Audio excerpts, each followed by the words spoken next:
Good morning, welcome to the podium on 32 FM 94.9, your laughter station. My name is Olorutoba Yusuf. Good to have you join us on the conversation yet again this brand new month, 2nd of March 2024. Yes, today we kickstart the conversation with our guest who is joining us already virtually. Is Mr. Yunusa Tanko. He served as a spokesperson of the Labour Party Presidential Campaign Council in the last year general elections. Mr. Tanko, great to have you. Good morning. Thank you for joining us on the podium today.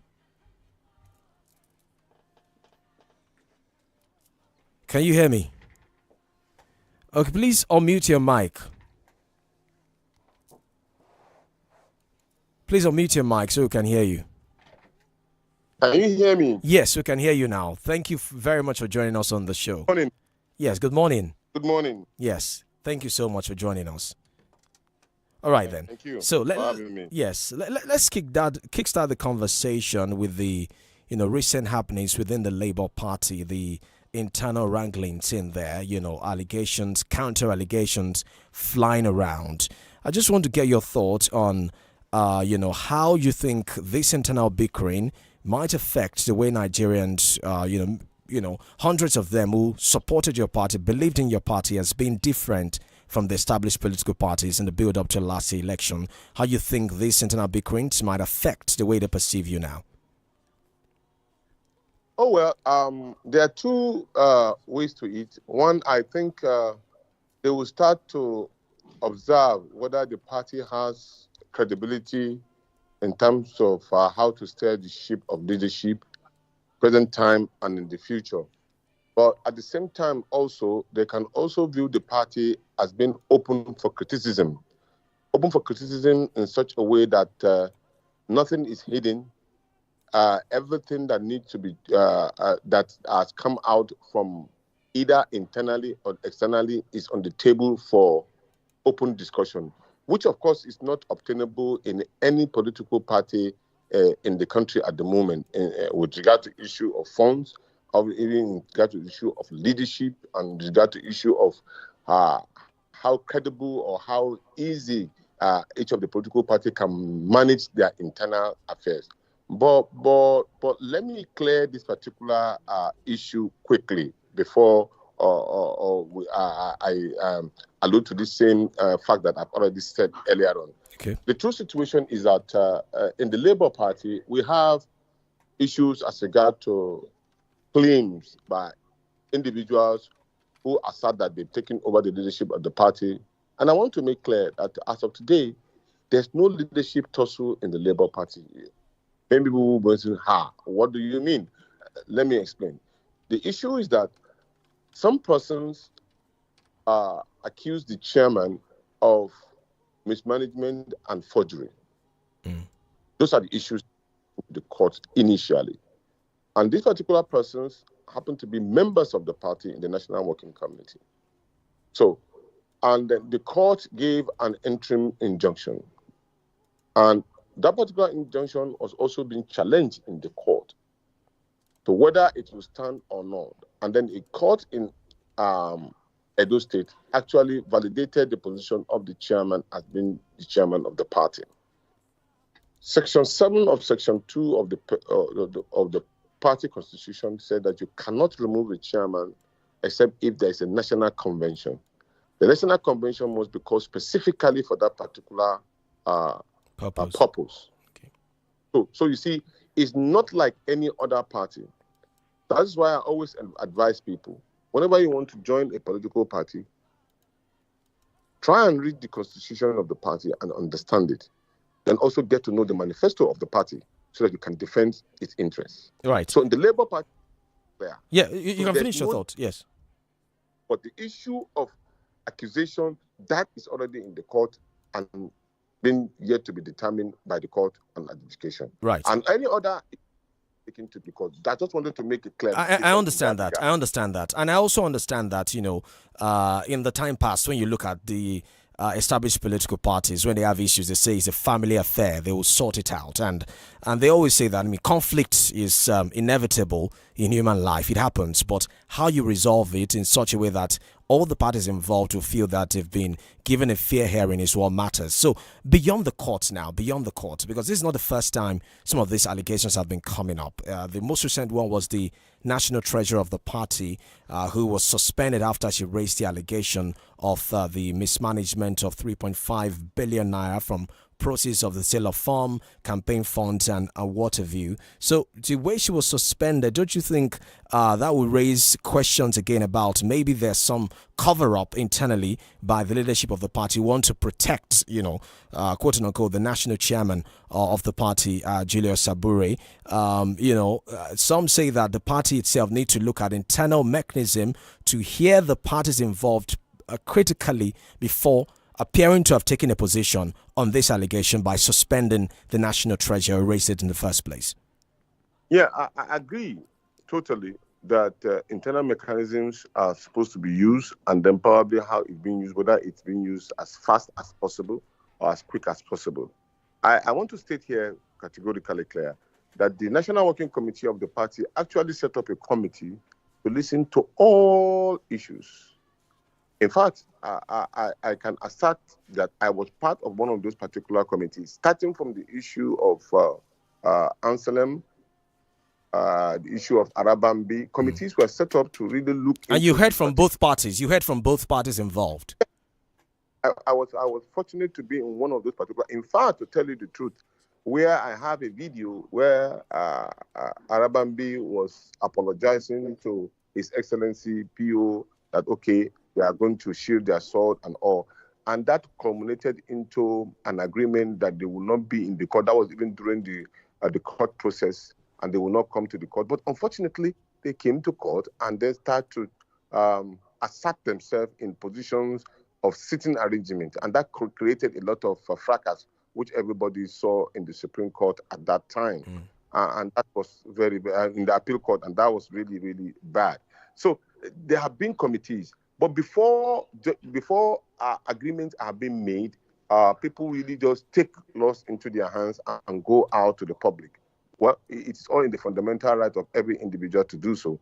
And I can also assert that there was a peace and reconciliation committee that was set up by the national chairman, which I worked with them too at that same time. And these are eminent Nigerians who also listen to both sides of the divide.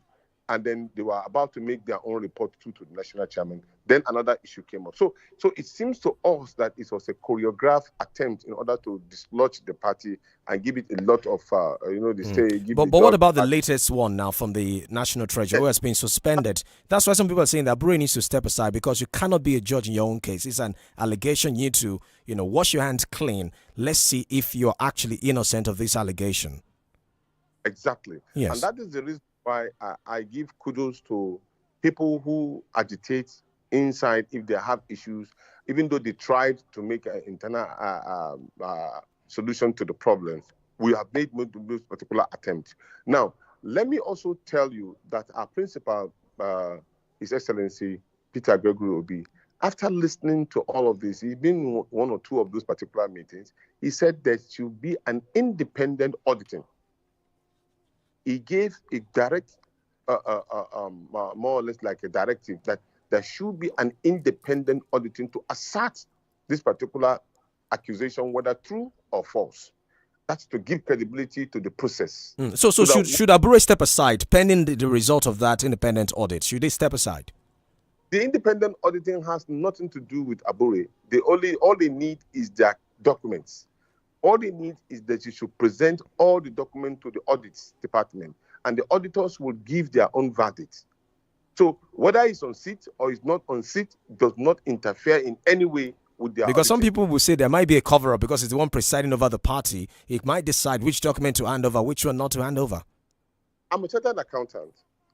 When you give me a job to do as a professional, all I require is for you to give me all the document that I need. It's at the process of you denying me of the document that I need to work with, then I know that there's a foul play.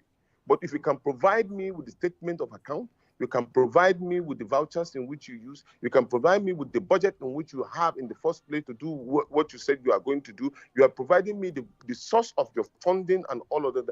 It's for me to investigate. I can easily find out exactly where there is a misappropriation of funds or not. And I will make it public.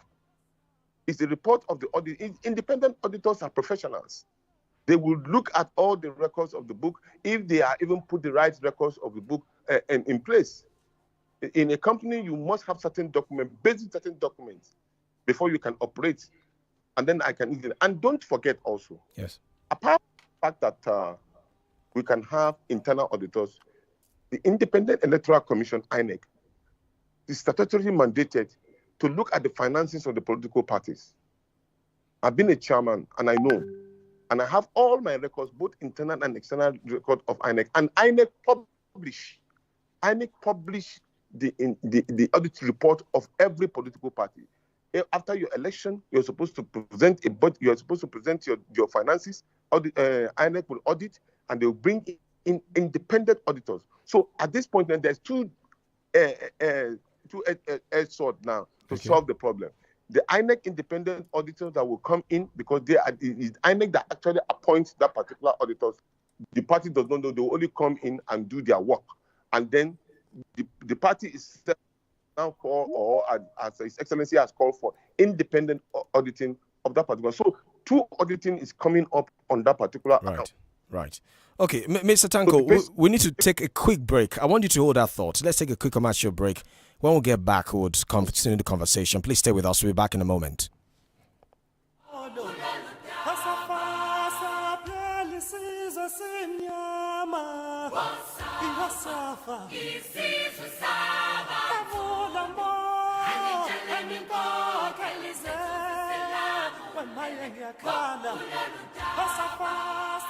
You're listening to 32 FM 94.9.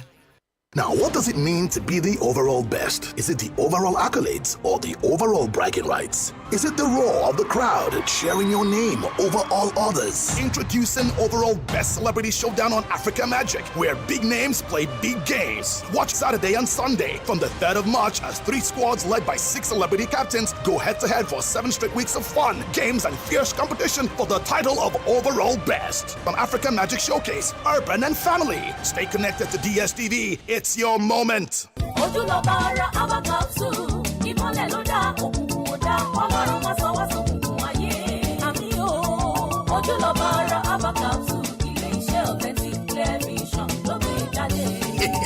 Ìmọ̀lẹ̀ dé òkùnkùn parada. Ojúlọ̀bára Aba capsule. Ojú ni ìmọ̀lẹ̀ ara. Èdùmàrè má gbòde ọ̀sán lọ́wọ́ wa. Àkànṣe gbòógì tá a fi mọ̀ ìjìnlẹ̀ ṣe fún ìtọ́jú ìmọ̀lẹ̀ tí ò mọ̀lẹ̀ kedere. Tàbí tó ń wò báyìí. Ojúlọ̀bára Aba capsule. Egbògi oníkóró ni NAFDAC ìlú ló ń tẹ̀ gbà. Authentic Clear Vision ló ṣe é. Ó wà ní chemist àti pharmacy stores lágbègbè rẹ̀. Ẹ tún lè ríra lọ́fíìsì Authentic Clear Vision. Tó wà business complex. Lẹ́gbẹ̀ẹ́ Amidu Ajibade shopping complex Gate Ìbàdàn. Àǹfààní ńlá wà fún alágbàtà tó ń kó ní pálípálí. 081-4254-3127. 081-4254-3127. Ojúlọ̀bára Aba capsule. Tí o bá sí àyípadà bó o ṣe fẹ́, tètè lọ rí dókítà rẹ o. Ojúlọ̀bára Aba capsule. Ilé-iṣẹ́ Authentic Clear Vision ló gbé jáde.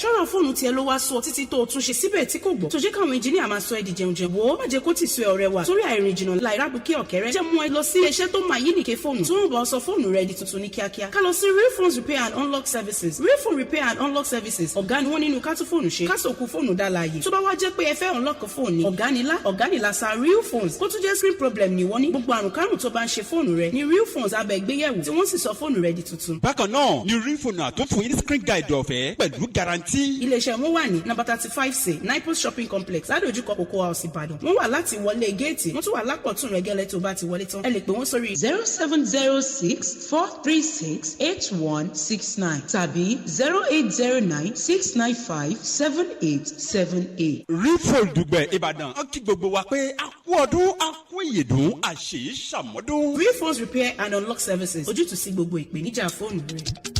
Ẹ̀yin fans mi. It's okay. Ẹ lọ sórí Facebook ní 32 FM 949 fẹ̀yìn ẹ̀ ASAP. It's okay. Get in on the action with Betano, your exciting destination for sports betting.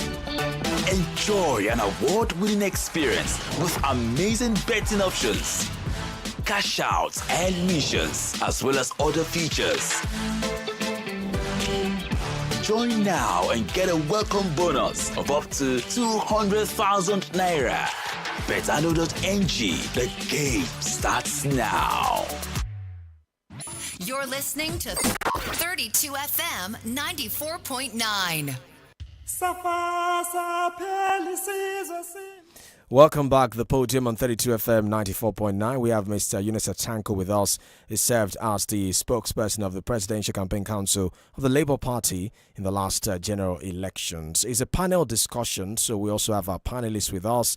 In the studio, we have Barrister Ijaodola, and joining us virtually, we have Professor Remi Ayede of the Department of Political Science, University of Ibadan.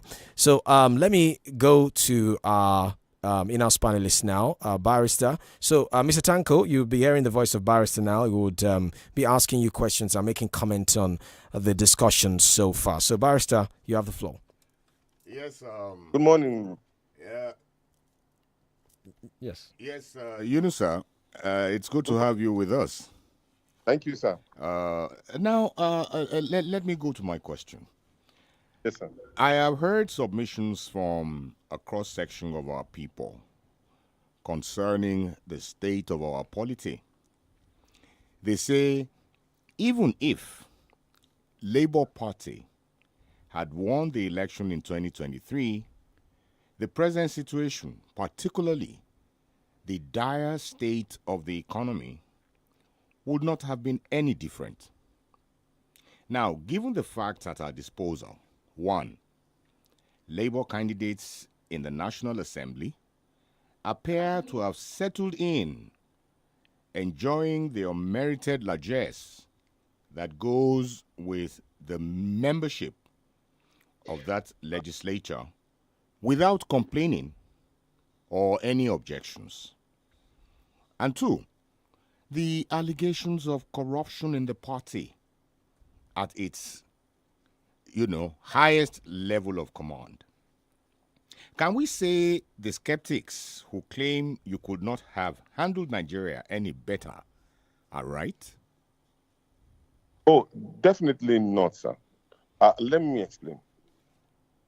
Even as a comparative discussion, even in a scholarly writing, if you look at the relationship between when you are in power and you are not in power, there are two different things. And you can even formulate a hypothesis or a research question in that regard, thinking that probably, okay, what would have been the solution? Obviously, if Peter Obi was the president of the Federal Republic of Nigeria, obviously, if Peter Obi was the president of the Federal Republic of Nigeria, he would have acted differently. Definitely, he would have acted differently. And let me say what he would have done. Number one, he couldn't have one way or the other just jump into what do you call it now, a euphoria, and then trying to get plane to the gallery by announcing removal of oil subsidy without really looking deeply as regard to what ripple effect it will have had on the people. Yes, he agreed that there's going to be a removal of oil subsidy, but we also said that what we'll do first is to ensure that there are modular refinery up and running. We invest so seriously in those particular refinery so that they could start producing to the country as its need in petroleum and other related needs before you can remove the subsidy. Yes, it may take a little bit of time and all, and there will be a clear understanding.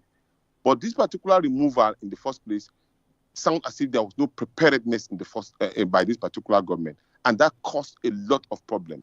And mistakes and lies being told to Nigeria, we will be more open. We'll put the cards on the table and say, look, this is the situation in which we find ourselves. This is what we have met on the account in the country, and these are the solutions that we are thinking that can happen. Then don't also forget the issue of insecurity is so germane. It has stopped our people from going to the farms. They cannot go from point A to point B. Traveling and taking goods from point A to point B has become so difficult. And we are going to run on the mantra of production, not consumption. most of the things that we are doing as leaders in this country today is still, we are just subsidizing consumption, not subsidizing production. If we subsidize production, probably Nigeria would have been better. Yes, there may be some challenges here and there, but obviously it will be different. Now, coming to the issue of those who have taken the largesse of the government and all, the party completely runs against it. Completely. And we made statement at regard to that. Even our principal also challenged some of our these particular members of the Federal House of Representatives and the Senate and said, look, why don't you do it differently? If there are offers being made, why don't you do it differently? At least you could have even also said that, you are giving this particular cars, why don't you just dispose it and take an innocent motor, for example? And that will have encouraged internal production, and that will have encouraged the man to produce more quality cars, even if you say the car is not. Well, it doesn't look like your message resonated well with them. It doesn't look like it resonated well because, they are there enjoying the largesse. Let me now learn that. I didn't mean that we are in government. Obviously, they wouldn't have taken those particular cars. That's the relationship I'm trying to establish. If we're in government, it couldn't have been possible for them to take those particular cars. So now that they've taken it, and we've already told them, but then they have to account to the people. They have to account for the people because the people will be waiting for them to see whether they are qualified to be voted for or not to be voted for in the next general election. And I must apologize to all Nigerians with regard to the issue of this particular accusation and counter-accusation. Quite all right, it is totally unacceptable. The leadership of the Labour Party is a disciplined political party. Don't forget it's being owned by the TUC and the NLC. And they are watching how developments are. But then the Nigerian people should also give us cut us a slack, knowing fully well we are running against a very vicious political system where people are being infiltrating the political party, trying to cause a lot of mayhem. But then, at the same time, we are trying to be as open as possible. Neither are we hiding anything from the public. We are still open. And then we are calling for independent investigation into the matters of accusation and counter-accusation. Now, everything that you may have may not be absolutely true. There's no time in which I mentally cannot say that the Labour Party has generated 3-something billion naira. I cannot confirm that. And I didn't see it. But then the audit report may have to show the exact amount. And the party has come out and said, look, what we generated is 1.5 billion naira. And that is far cry to about 3-something billion naira. So whether the treasurer is right or wrong, the independent auditors will ascertain exactly how much, because the records are in their account, in the bank account of the party. Right. And so it is easily anybody who has the right to assess it. Right. So let me go to here indefensible. Yes. We don't cover our tracks even if we have done wrong. If we have done wrong, it's credible and with our integrity to come say, look, yes, we have erred in this particular and we are sorry and we're ready to face the wrath of the law. That is what is made of Labour Party. Right. Let me go to Prof now. Professor Iyajode of the Department of Political Science, University of Ibadan, is also a panelist on this conversation. Prof? Yeah, thank you very much. Welcome, Yunus. I really argued, I think, sometime last week that it's a good thing that the finances of the Labour Party is within the public eye. And it's also important that the controversy will, in fact, lead to clarity and revelation. But what we had expected is that you have a Labour Party that is properly organized. What's the source of this perennial tension within the organization? Can a Labour Party that cannot properly function win a presidential election? Yes, those are the issues that we ourselves is a puzzle that we needed to solve. And I will also tell you authoritatively that the party is looking internally to solving most of this particular, and then we'll come out stronger. We want to agree that, yes, the kind of love and the show support that Nigerians are expecting from us is very, very high. And then we will try to do everything within our power to ensure that we come out clean in this. Yes, I can tell you authoritatively, by the time we re-engineer and restructure and revisit or possibly having the national convention that will be coming in pretty soon, if it comes out, a lot of people will come into the Labour Party. A lot of building will be done across board. A lot of areas in which we have minuses will be worked on, and then we will be able to face the next election much stronger. I agree totally that there are areas in which we need to improve, and then we are not shying away from it. And then actually some of the criticisms that come from the public eye actually help us to really be strong and to able to even look internally. We are doing a lot of SWOT analysis in regard to looking at our strengths, weaknesses, and opportunities and threats. We know we have the love of the people, and we thank them so much for all of the love. Mr. Tanko, do you think that this issues might have stemmed from the fact that, your party now has different people from different ideological background? For instance, your presidential candidate came in from the PDP, being an ABGA, guy, was in PDP, went into Labour Party. Maybe there's, a clash of because we know what Labour Party stands for across the world. There are, Socialist Party on the side of people. People have come from different side of the divide. Some people even followed the presidential candidate into the party. Some took advantage of that wave of support that he had in some part of the country to also contest and win, especially those who ran in the National Assembly in some part of Nigeria. So do you feel like the party has gradually become, that group of strange bedfellows who have come together just for the purpose of winning election? Now that's why they are at variance with what the party actually stands for. Maybe that's why people in the party now feel aggrieved and they're fighting against the, so-called Abure faction or the people that have hijacked, according to them, the party from them. Permit me to mention name here. Comrade Adam Osumole was the president of the Nigerian Labour Congress at one time, a very revered president of the Nigerian Labour Congress. The Labour Party was existing at that time, but he chose to run under APC or ACN at that time. Ideologically different completely. He may also say that, he's a progressive and the APC was a progressive or whatever, but he went there and then he contested. Living where he was, which is supposed to be more or less like the people-oriented and assumed to be leftist political party. I am a leftist. I believe in socialism. I believe in the people. I believe in I believe in the ideals. The political party, the Labour Party itself is a social democratic party itself. Look at the manifesto of the party and the constitution. It's very clear. I agree. But then we, as progressive and leftists and all, also realize that as a group, we lack certain fundamental needs for us to take over power. When we started this particular progression, it started under the leadership of Professor Pat Utomi under the National Consultative Forum, NCF. Remember, members of that particular group are, of course, technocrats, people with different ideologies, Kwame Falana, Obi Ezekweli. A lot of Nigerians were under that particular platform. And our target was that, look, let us form a formidable force to take over this particular leadership of this country to the hands of those who think they can take this country out of the woods. Peter Obi, at that time, was not even in that particular scope. He was not. So we moved and we got about 16 political parties to discuss with. We cascaded it down to about 6 political parties, or 5 political parties as it were. This political party was ZLP, PRP, ADC, NMPP, and SDP. We were supposed to take one political party. Unfortunately, that political party, at the end of it all, we didn't agree, and time caught up with us as regard to issue of merger or alliance. That was when the effort of Comrade Femi Falana, I must say this, yielded result, even though we had some other issues, yielded result to stem down the issue of having a Labour Party to work with us. Eventually, it did, and that was where we give credit to Julius Abure.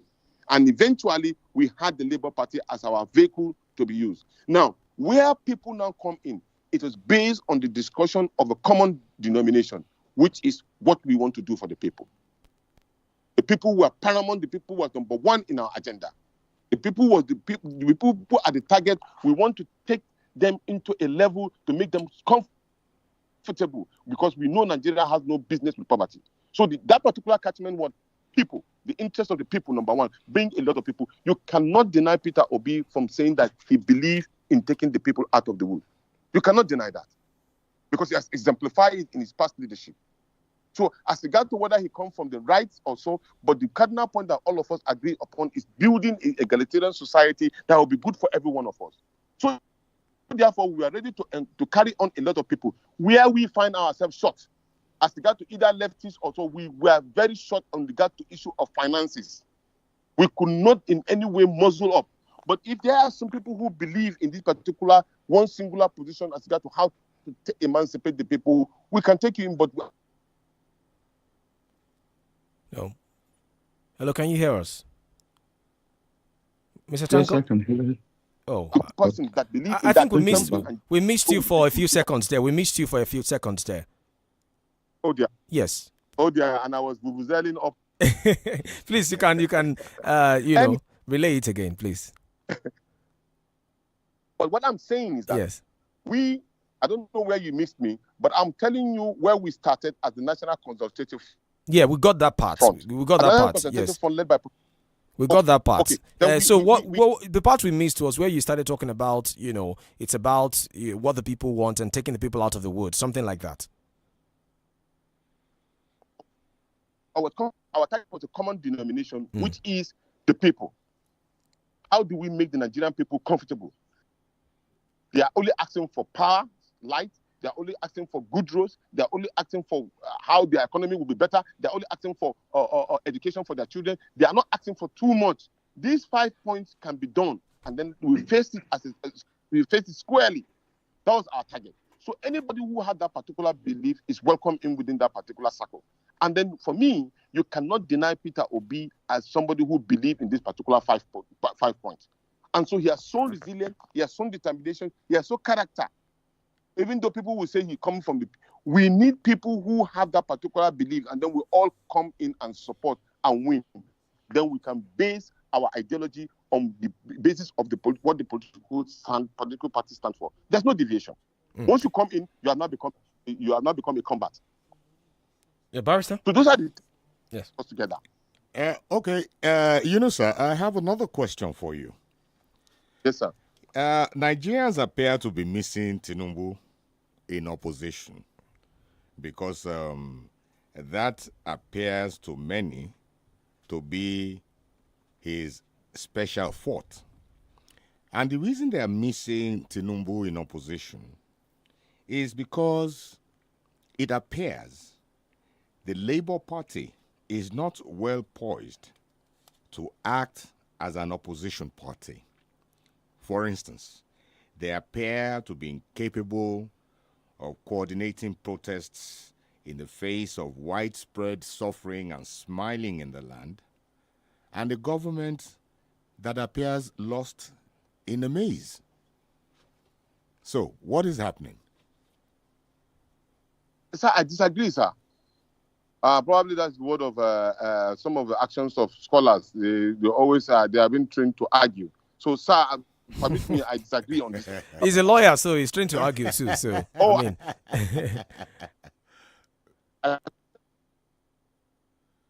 Is he not a professor? No. It's barrister that asked you the question. It's not prof. It's barrister.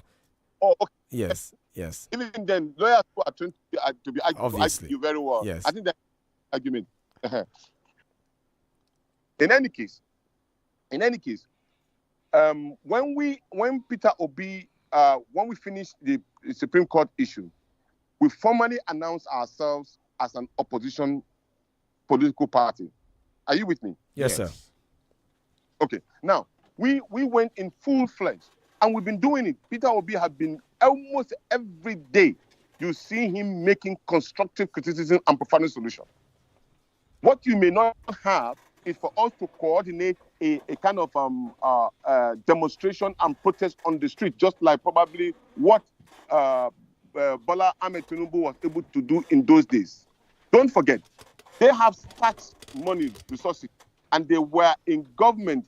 He has been able to orchestrate a lot of people into position of power. So he has slush resources to use to manipulate and rebuild all of the things that he wants to do. And don't forget also, this particular government, with all due respect, they are very, very vicious.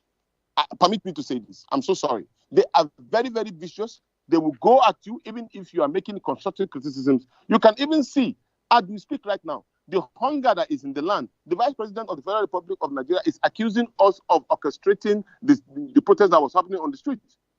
How on earth can you make a difference and say Nigerians are so stupid that they cannot demonstrate or contest the issue of hunger when at a point in time they were buying fuel at about 145 naira to against 670, about 50 something naira difference. Now they can buy just Indomie noodles. Indomie noodles that they used to buy at 1,004, they are now buying it at 17 or 15,000 naira, as the case may be. And you're saying that these people do not even have the head. Somebody has to manipulate, have to mobilize them to go on demonstration.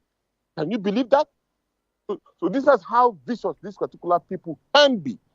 But for us, we are doing your job as continuing our resources. We are already on the street enough to mobilize Nigerians to tell them, look, technically and theoretically, we are able to put on the front burner in social media, sometimes issuing in the in-depth interview on the public, and then we are doing good, and we will continue to do it until when we take power from this particular people. Inshallah. Sir, there is a particular statement that was credited to Tinubu. Yes, sir. Which it was reported he said to NLC, and let me quote that statement: "Don't try to play smart. I will eliminate you if you break my rules."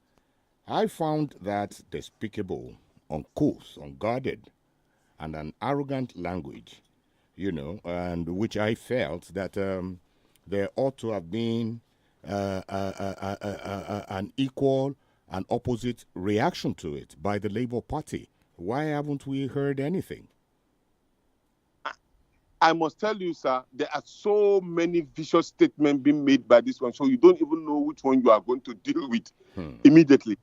Yeah. So I wasn't wrong when I said that they are vicious. So we are dealing with all other issues as they come to. Believe me, there will be a response to this particular statement that we are just responding to other areas. Like, for example, now, the Nigerian people are crying that there's hunger in the land. They've just increased the interest rates.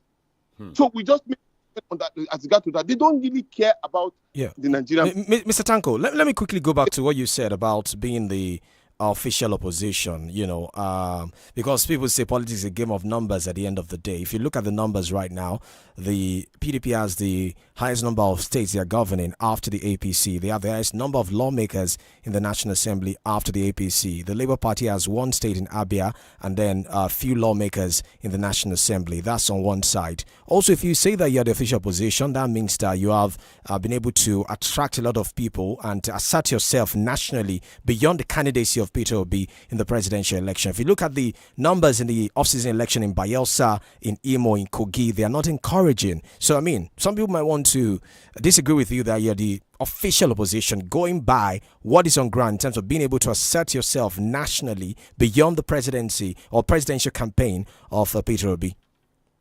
When you compare about the people who are resilient and people who are speaking at the moment now in this country, who would you say is speaking mostly? Who is speaking? Who is antagonized? Who is even challenging the government? Is it not Labour Party and Peter Obi? Atiku Abubakar has been making statements. Atiku Abubakar too has been making statements. You can't compare, with all due respect, you can't compare him with the statement in which Peter Obi has been doing and coming on the air. Right now, you are speaking with me. How many of the PDP people have you spoken with? Right now, you are speaking with me because I'm making statement on behalf of the party and Peter Obi. The truth is that we believe in the people. The people are in a large number behind us. We may not have those particular numbers in the Federal House of Representatives and governors and all, but we have the youth behind us. Just go into the social media and you see what I'm talking about. But why are the youth not yielding results for you? Because, I mean, to assert yourself, you need to also win other elections. We need to see it. Why are the youths not turning up for you in those other states I mentioned? Why are they not turning up? I agree with you in that regard. And that has to do with some of the challenges that we've been facing internally in making sure that we have the right person going for elections. Those are the areas, those are some of our weaknesses that we need to work on. Because that particular love that people have to us, we must translate it into a voting capacity. I agree with you, but in regard to the issue of love and showing support, I want to believe that we are more in the eye and the mouth of every Nigerian. In fact, Nigerians are wishing to see us do better than the way we are doing at the moment now. I don't think they have the same expression for other political parties as all. Okay, let me go to Prof now. Let me go to Prof. Professor Remi Ayede is also here with us. Prof, your question before we go on this break. Yes. Yes, I'm following very closely Tanko's argument. But one thing that I think he needs to really talk about is the focus of the Labour Party and then its relationship with the NLC and the TUC. You made that statement that the party is owned by the NLC and the TUC. But if you look at the manifesto that was promoted by Peter Obi, it didn't reflect the Labour Charter of the Man, which is supposed to be the main program of the party. Don't you think this will remain a perpetual problem in terms of support for the kind of people that have come into the Labour Party, and that is also central to the tension that we'll continue to experience within the party? Prof, sir, we did, sir. We did. Take a look at the documents again.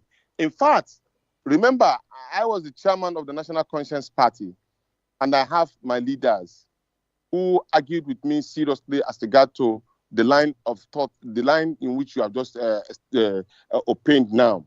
And then whether we looked at the issue of Chapter 2 of the Constitution of the Federal Republic of Nigeria as not negotiable to a point in which that we must make it justiciable. It was a serious argument. And then I put it up to the team who are drafting the manifesto. And if you look at page 6 of that particular document, it captures the interest of the Chapter 2 of the Constitution of the Federal Republic of Nigeria, which, of course, we all know, says that the primary objective of government was to protect the life and property of every... It seems you missed my point. I'm not talking about the manifesto of the Labour Party. I'm talking about the blueprint provided by Peter Obi as presidential candidate. Blueprint as regard to, is it the blueprint that the document? Okay. Mr. Tanko, I want you to hold that thought. You respond to Prof's question it's after campaign, this break. Prof, we need to go on the break. So, Mr. Tanko, you'd respond to Prof's question after this commercial break. We'll be back in a moment. Please stay with us.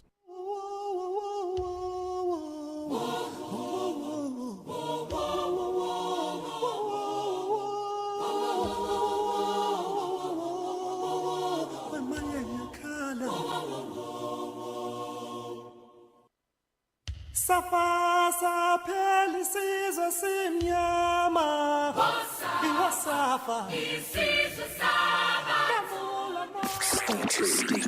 Stay tuned to 32 FM 94.9.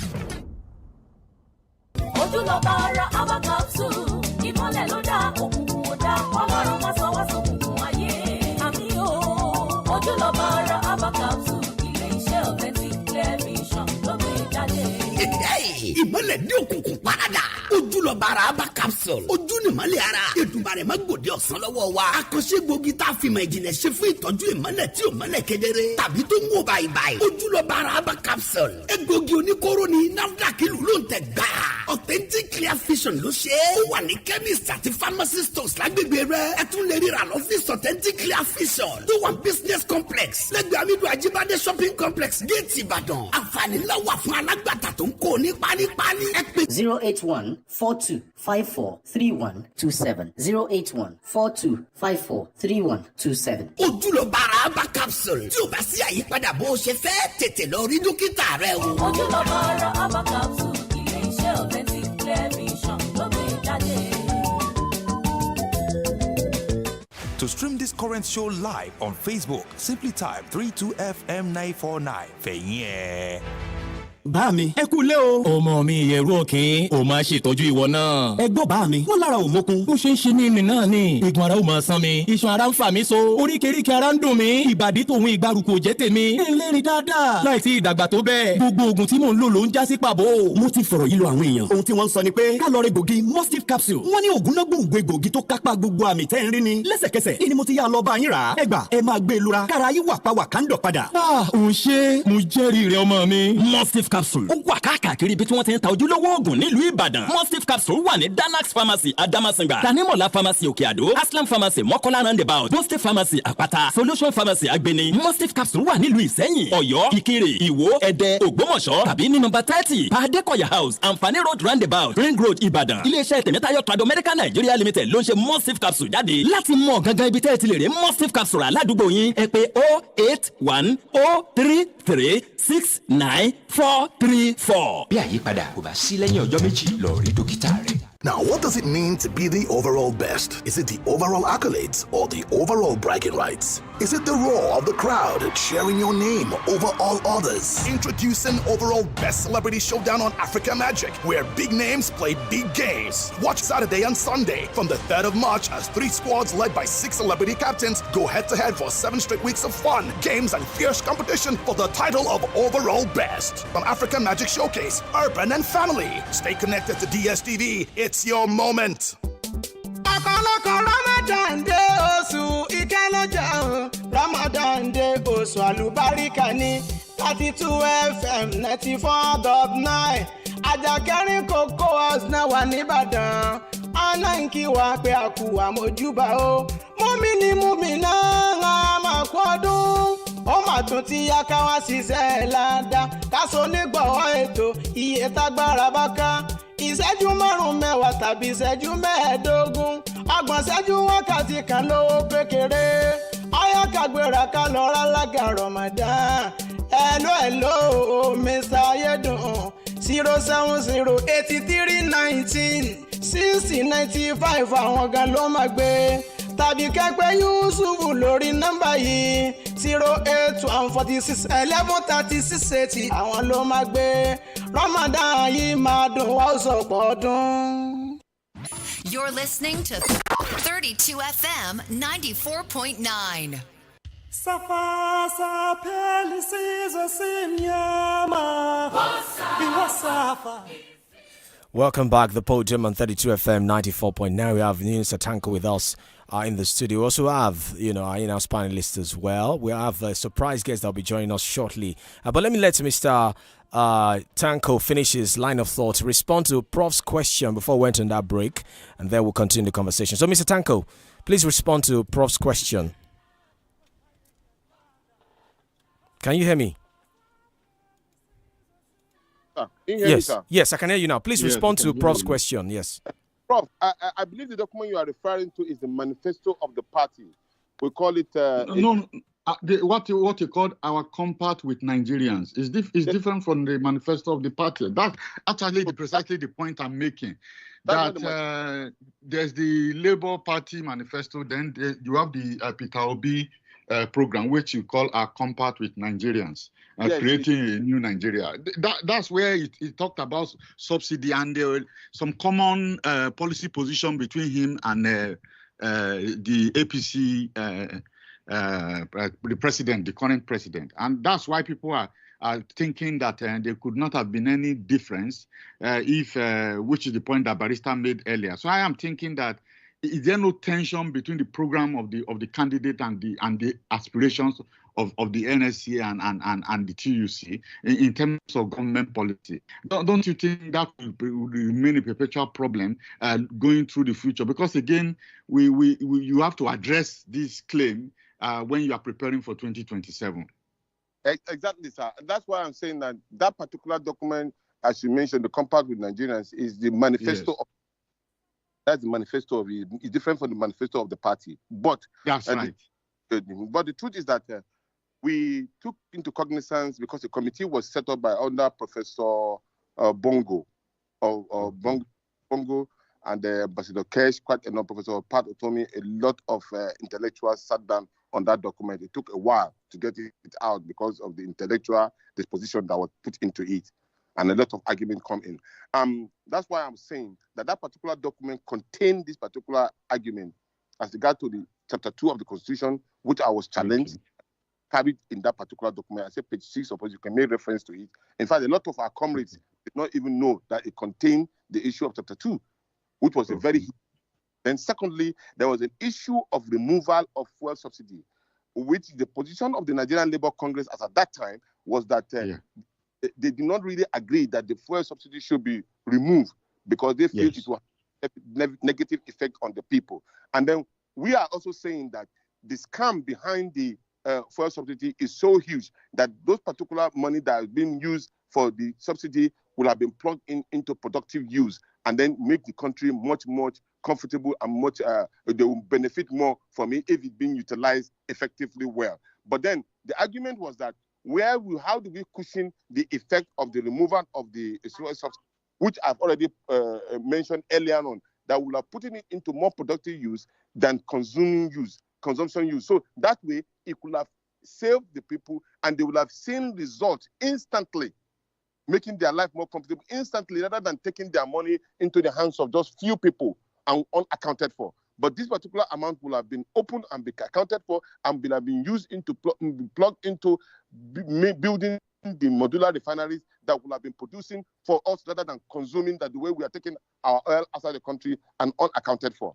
So those are the arguments, and it was all captured and discussion with me. Don't forget also, he particularly visited the NLC and the TUC to take this charter of demand. He visited the TUC and the NLC, and it was all agreed that we'll look at all of the components that therein, and then it was carried on into that particular use. Of course, we may not be able to take 100% of what is contained in the charter of demand, but quite a number of the issues that were requested for were collapsed into the particular document and was carried along. So the only difference we had is the one I've already mentioned as regard to issue of removal of subsidy or not. And I think we prefer an alternative solution to that. Let's quickly move on right now. As I said earlier, I have a surprise guest joining us on the podium today to also give his thought on some of the conversation we've had so far. It's Alhaji Lamidi Apapa. Welcome. Thank you for joining us on the podium this morning. Great to have you, sir. Thank you very much. Thank you very much. Okay. So I imagine you've heard Mr. Yunusa Tanko, what he said so far about the effort that have been made to resolve some of the crisis internally, that the financial mismanagement allegation raised by the treasurer. We saw the press conference that the presidential candidate of the party did. Mr. Peter Obiore said he's going to allow independent audits to take place to actually unearth some of these allegations. Are you satisfied with some of these things that have been done? Because I know you're on the aggrieved side of the party. You've raised some issues in the past, and some issues are coming up right now. Are you satisfied with the moves that have been made, as Mr. Tanko said earlier on in the discussion? Well, let me start. Thank you very much for having me.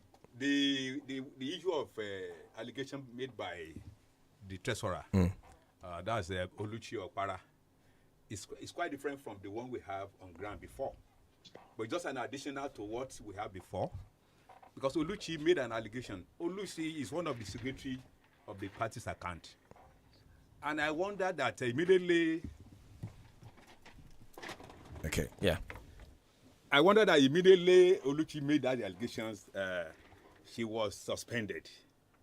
How will somebody who believe that is decent, is transparent, to have done such a thing? An allegation of that magnitude should have allowed the treasurer to remain in the office, do the allegation in our presence, or suspend both of them. But they have taken side. But it doesn't matter. Let's see what happens at the end of the day. Whether they will be able to do. You think they've taken side? If you're taking side, why did they announce that there will be an independent audit? What I'm saying now, before they suspend Oluchi, suspension should have not been the first thing to be done. She's part and parcel of the system. She's a signatory to the account. You cannot suspend her immediately. Listen to her first. The first thing they did was to suspend her. They are not fair enough to her. This is where I look at it. And if our principal has promised to set up an independent auditor, let's see what happens at the end of the day. But the truth remains the truth. And nobody can cover the truth. Yeah, I know that, as you said, the issues being raised by Oluchi now is different from what you raised in the past. Yes. And, a lot of reactions were made to what you said at the time, your appearance at the presidential election petition court at that time as well. In fact, some members of the party, some supporters of the party went as far as accusing you of being a mole. You're an agent of the APC, being sponsored to spoil things, as I said, from within the Labour Party for the benefit of the ruling party. Yeah. That was the allegation then. And I've told the whole world that I am not a mole. That if I've been in a party for the past 20-something years, I still remain in the party. I know Tinubu. He knows me or must have heard about me. And I didn't join APC. I didn't go to PDP. If I remain in the party with the belief that Labour Party will rule one day with all the ideas that we have, to me, is an erroneous impression. And I've told everybody that if you have an evidence to prove that they should bring one. Since that time to today, nobody has brought one for everybody to see. But do you think maybe it's time for you to bury the hatchet, subject yourself to the internal mechanism of the party to resolve this lingering crisis? Does it look like to you that you are losing the battle or you're losing the war? Maybe it's time for you to come together if truly you're working for the interests of the party and not your interests. That's what matters at the end of the day. Yes. Just before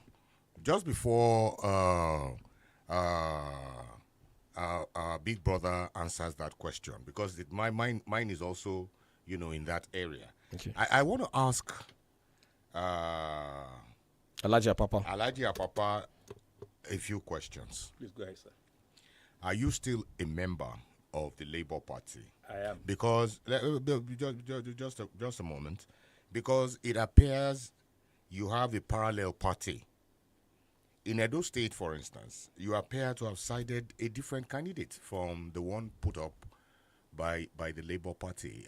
Are you running a parallel party? Are you still a member of the Labour Party that we know? Yes. Let me go straight to your question. I'm still a member of Labour Party. Because it is not the number of people that determines who is at fault or who is guilty. You can go to a court with a multitude of people and you come back and lose the battle. When we talk of the rule of law has to do with what is right and what is wrong, to differentiate it. Right now, Obi is on the side of Aburi. Everybody knows. And I keep on telling the whole world, I have no problem with him, but I have problem with his belief that if you cannot respect the rule of law, then you forget leading the people. There's an allegation against Aburi, which has to do with court order that asked him to step aside. Up to today, he has not set. But speaking of rule of law, Mr. Tanko made reference to the party constitution that you can only remove the chairman via national convention. I am coming to that. Yes, I am coming to that. I am also part and parcel of the constitution. Yes, I'm one of those that organized the constitutions or drafted the constitution.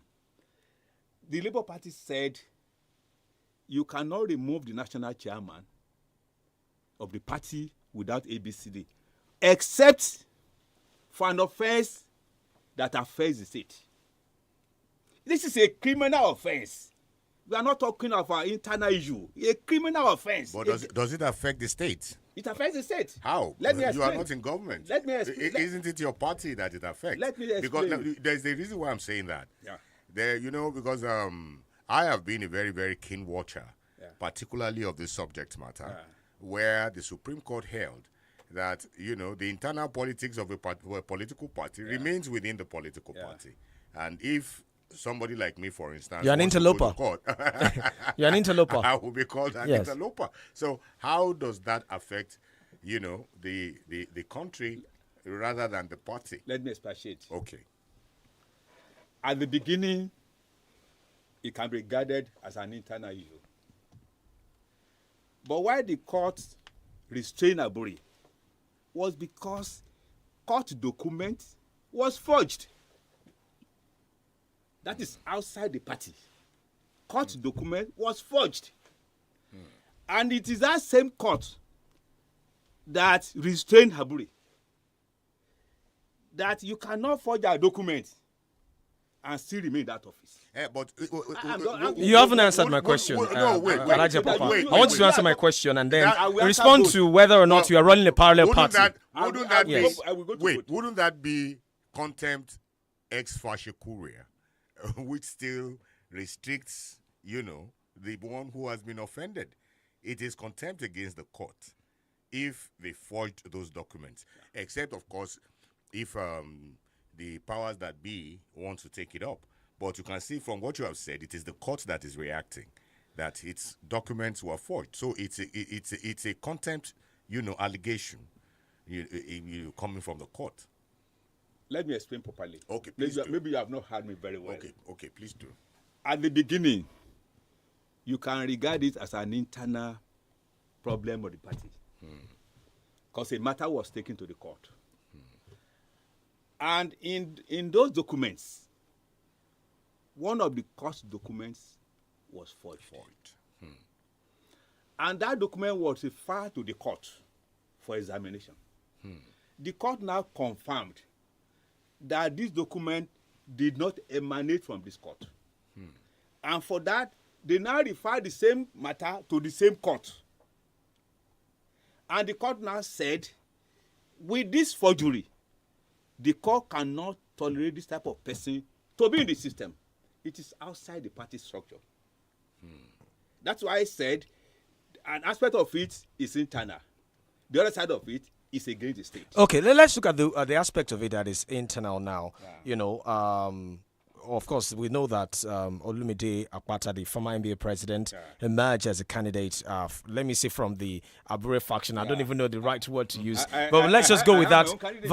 Yes, I'm coming there. You wrote INEC to accept Anderson Uwade and Monday Ojere, respectively, as your gubernatorial and deputy governorship candidate of the party. How did you arrive at these names? Where did they buy the nomination forms from? Where did the primaries take place? For you to arrive at this name. It means, again, that, as he said, you're running a parallel party. You can use the word parallel, but to run is not parallel. So you're a factional chairman? Why I'm telling you, because... Are you a factional chairman? I'm the chairman, I'm the acting chairman. I'm not factional. Yunusa. Okay. Hold on. There's fire on the Barrister, mountain. hold Where on. do you belong? Okay, so where did you do your primaries? Where did they buy the forms? To whom did they remit the money for the forms? The form comes to us, to me. So you have your own national treasurer, yes, you have your own exco. I have everything. You have your own exco. Yes, I have my state chairman. Okay. So where did they? I'll bring in Tanko. Just hold on. Where did they buy the forms? The candidate that you? Yeah, from me. They bought the form from you. Those are for me. They bought it from me. So you're running a one-man show. It's not a one-man show. I have my own exco to have national work committee. I have the state chairman. Recognized by that should be recognized by INEC. That should be recognized by INEC. So you have written INEC now. Yes. To accept your candidate as the right candidate. Yes. And you'll be surprised that my candidate's name will be uploaded. Are you serious? Yes. You and I will tell you why. Are you there? Let me go to Eunice Tanko now. Elijah Papa, please hold on. Let me go to Eunice Tanko now. Eunice, you didn't bring Abure here. I would have expected Abure to be here. Mr. Kanko cannot do this job. Okay. Mr. Eunice Tanko, please, you heard Elijah Papa so far. What's your reaction? Well, good morning, Comrade Apapa. Good morning, sir. It's greeting you, sir. How are you? Good morning. Good morning, Comrade. No, for a long time, I decided not to join issues with you or any Arabambi or any other person. For the simple fact that we are all members of the Labour Party. Yes, we may have our problems internally and all. I want to believe, as a Democrat, we need to deal with these issues internally and solve them. But if we dance so nakedly in the public space, we become so, people don't look at us credible again. I'm just appealing. I don't want to join issues with you on air on this particular matter because it's absolutely not necessary. As we speak today, we all know the challenges that we have. And as regard to the issue of leadership, we also know if there were issues that has to do with Abure being accused of misappropriation or forgery and all. There are internal mechanisms within the party that is enough to have dealt with that issue. Unfortunately, we've missed the point and that particular period that had led to all of this. And then it will not be nice for me, with all the respect I have for you and all other persons too, to be doing counter accusation. But we all know that what we are doing is in the wrong step, in the wrong direction. I appeal to you, let's use the strength in which we have to fight within the party and get the party on the right path. Whatever it is that you have as an allegation can be dealt with. You know it. It can be dealt with within us. That is the only thing I would say. But to argue with you and all of these ones, absolutely, I won't do it, sir. Okay. Elijah Papa, that's an olive branch they're extending to you that, he has much respect for you, even called you comrade, to show that they're ready to, sort everything out. Let's not dance naked in public. Let us resolve our issues internally. Are you willing to accept the olive branch? Respect is reciprocal. Yes. I have to honor him too. Yes. He knows me very well. Many of them, they know me and they respect me. No doubt about that. And I must also reciprocate. Exactly. Let me tell him briefly what I've done so far, so that we know that I did not just fold my hands and begin to watch the situation degenerating. When I was in Abuja, I attended a lot of meetings that will lead to resolution of this crisis. And each time they invited me, I don't want to mention names here, generals, professors, many people like that in Abuja. Trying to mediate. I keep on telling them, if you want to resolve this matter, you can't just call only one party and you say you want to resolve this type of matter. Call both parties. But they have not done that. Oh. What else do they want me to do? Okay. They have not done that. Let me sir. I think this is an allegation, that we would very much love you to use your good offices to ensure that it comes to pass, because I am so overwhelmed by the way you have submitted this morning concerning, this internal crisis within your party. And it is our prayer here that you find a level ground so that you can concentrate more on this arduous task of nation building, particularly at a time like this. Now, Alhaji Abapa says the two of them, Abure and himself, have not been brought together. Can you go back to the party and ensure that this is done so that the crisis within the party can be resolved? And also added to that, he said something earlier, it's feeling like the leader of the party now, who is Peter Obi, seem to be taking sides with the Abure, again, for lack of a better word, Abure group. I think I'll use Prof's word now, Abure group. Mr. Tanko. Yeah. Yes, let me say something. As comrades, as we are trained, including Comrade Lamide Apapa, we have this doctrine of working within our system and disciplining each other within our system. And we are also being trained to remain loyal to our lineage. If we have issues, integrity is first, and we protect that integrity at all costs, protecting the integrity of the organization. And to say the truth, I was in a meeting with Comrade Arabambi and the rest of them. Of course, unfortunately, Comrade Lamide Apapa was not at that meeting.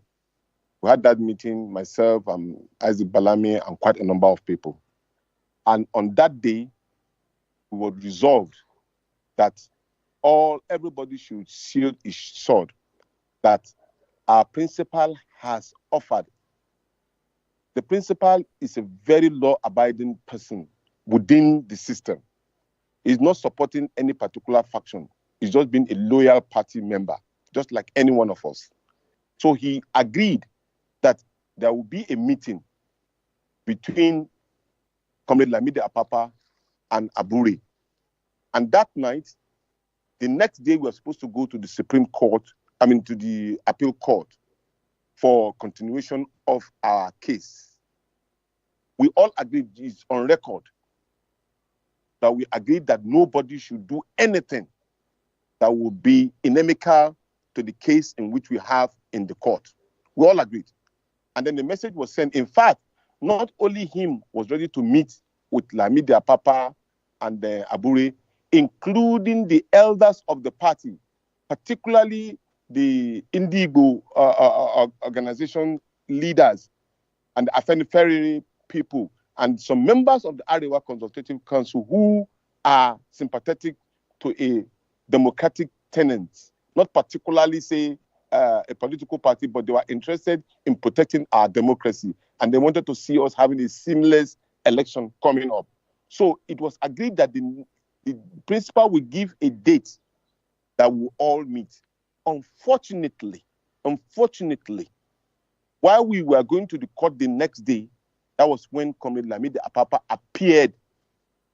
If you remember that particular saga, demanding that he's going to sit on the side of where Peter Obi is seated and the rest of them, and then a lot of fracas. Unfortunately, he was even manhandled under that, and I must also apologize publicly for that particular situation. Whoever did it was not correct. It's undemocratic.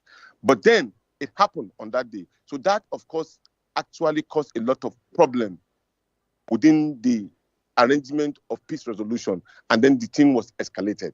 I think had it been that we adhered to that particular agreement, the next day we will have finished this particular matter. So I am willing, and I know our principal is also willing to have a discussion in this line to find a way of solving the problem. That look, we have a bigger fight ahead of us. The fight is not internal. If not that, permit me to be humorous here, no be juju be that they are using on us, because we were all living together as one family. You understand? So then we have all of these particular problems. So we have a bigger war to fight ahead of us. And I want to tell you, whether you believe me or not, only us cannot fight this battle. Only us cannot fight this battle. Combined together, because those who are against the Nigerian people are more in numbers and they gather a lot of resources. So the little one we have, which is our own brothers and sisters together, we should come together and deal with this matter. I will still go ahead and speak with the principal and some other person to deal with this particular matter so that we can find a lasting solution to it.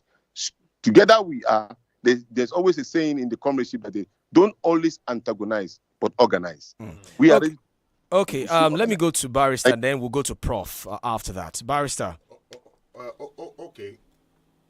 Yes. I want to thank you, Yunusa, for what you have just told us.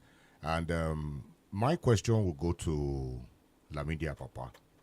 And because I see that he is an elderly one amongst your midst, and Yorubas have a proverb. I don't know, is it a proverb or a saying? Wani agbamangbani. Are you willing to have this matter resolved as Yunusa has suggested? There's no doubt about it. Then why don't we let's allow that to work. I believe that you remain a very strong pillar of that party. There can be no doubt about it. Even Yunusa attests to that. So please, because like he said, you have a bigger battle, ahead of you. So maybe we give that opportunity to allow the internal workings of the party to resolve this crisis. Yunusa, Lamidi Apapa says he is ready. So maybe we'll leave everything to you. But let me go to Prof. Go to Prof now. Let me go to Prof. Prof. Yes, I'm also sober about the branch and the sobriety that permits the tension that would have been stoked if Yunusa had not responded the way he has. But he made a very important point about don't antagonize, organize. And it is in this idea of organization that the Labour Party needs to demonstrate strength. What is the agenda of the Labour Party, not just in terms of opposition of government, for which he has argued that they are doing their best given the limited resources that they have. What are they doing in terms of the off-season elections that we are looking forward to? So, Prof, is that for Tanko or Comrade Apapa? That's for Tanko. For Tanko. All right, sir. Okay, sir. Obviously, you are all aware that we just concluded our party primary in Edo, and Barrister Olumide Apata has emerged as the flag bearer of the party, and in order to galvanize all warring factions who have contested the election, another in Abia just some couple of days ago, the governor of Abia State called all the candidates, including National Working Committee, to find a way of reconciling each other so that we can now rally around and organize, not to antagonize Apata now, to support him in terms of the bid for the Osadebe house. And so the party is working very closely. And I also saw that Barrister Julius Aburo also wrote a congratulatory letter to Apata, congratulating him on his victory. And then I guess everybody is now going to gear up to work with Olumide Apata. After we've settled all internal matters, I'm sure there will be some one or two accusation and counter accusation in because some candidates may still be aggrieved, but we are going to call on them to look at the larger interests of the party. The cake is big for the interest of the people. When you court for the interest of the people. You will benefit, the people will benefit, and then the country will benefit, and the state will benefit. That is the way to lead. Leadership is just in the hands of one person who is being entrusted with that particular leadership for the benefit of all. And that is exactly the target that the party would put as a issue for discussions. And no distance time, they will announce the campaign organization as regard to how we intend to manage the system. We also know the challenges that they are in within regard to the permutation of the South, the North, and then the Central permutation. All of this will be put into a discussion to review the process and then prefer a solution on how we are going to clinch the seat in Edo State. Don't forget, Edo has been presumed to be an obedient state, and we intend to maintain that. Now, but you know, just to finish with this question, the PDP and the APC seem to have zoned the office to Edo Central. Yeah. And that's a question mark on your candidate, who is I think he's from Edo South, right? Yes, he's from the South. Yes. So and if the Edo people think it's the turn of the Central, what chance do you think you have if you are presenting somebody from Edo South? Well, election is just by numbers. And don't forget also that the South that has 1.2 million registered voters.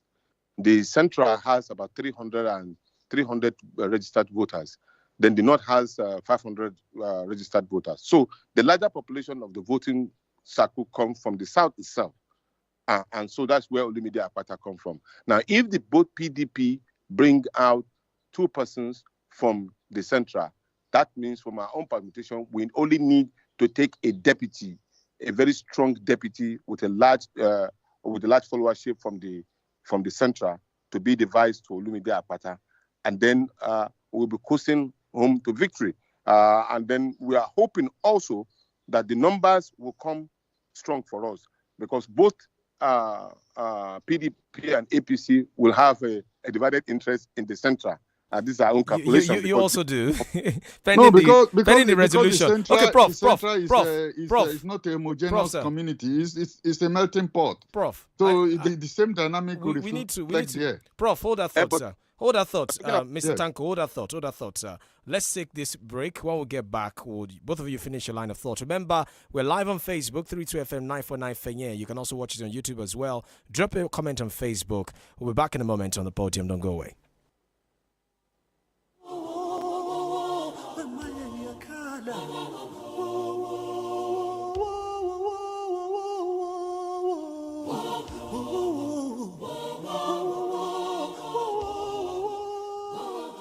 You're listening to 32 FM 94.9.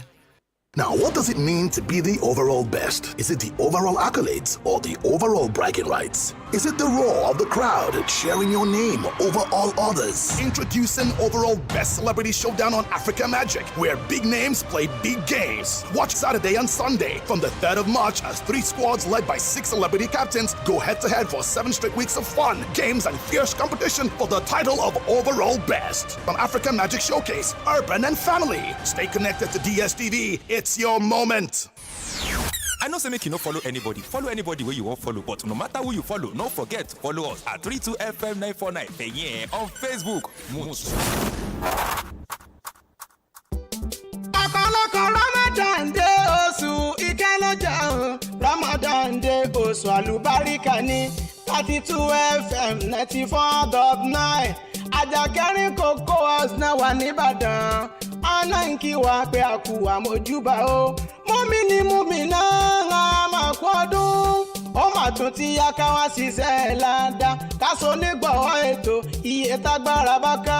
Ìṣẹ́jú 5 tàbí ìṣẹ́jú 15. 30 ìṣẹ́jú wákàtí kan lówó kékeré. Ọ̀yá kàgbéra ká lọ rà lága Ramadan. Hello, Mr. Ayédùn. 070-8319-6095 àwọn gan ló máa gbé. Tàbí kẹ́pẹ́ Yusufu lórí nọ́mbà yìí 08146113680 àwọn ló máa gbé. Ramadan yìí máa dùn wá ó sọ̀pọ̀ ọdún. Ṣẹ̀mí bí olóògùn ọ̀rẹ́. Ìjàòdọ́là lètò tó yanjú aáwọ̀. Láàrin mùtúmùwà. Tóbilọ́ba Ògúnṣínà Wọ̀kìlùmọ̀ látọ́kùn ètò. Láago 11 àárọ̀ lọ́jọ́ Ẹtì àti Àbámẹ́ta. The Word of God says in 1 John 2:5 that whoever keeps his words, truly the love of God is perfected in him. By this we know that we are in him. Get deeper in his word with Pastor Gbenga David Olushola on the Voice of Direction from Christ Possibilities Center. Previously aired every Tuesday 8:50 to 9 p.m. but will now be coming to you every Sunday 9 to 9:10 p.m. Sit back as you receive divine counsel through the Word of God.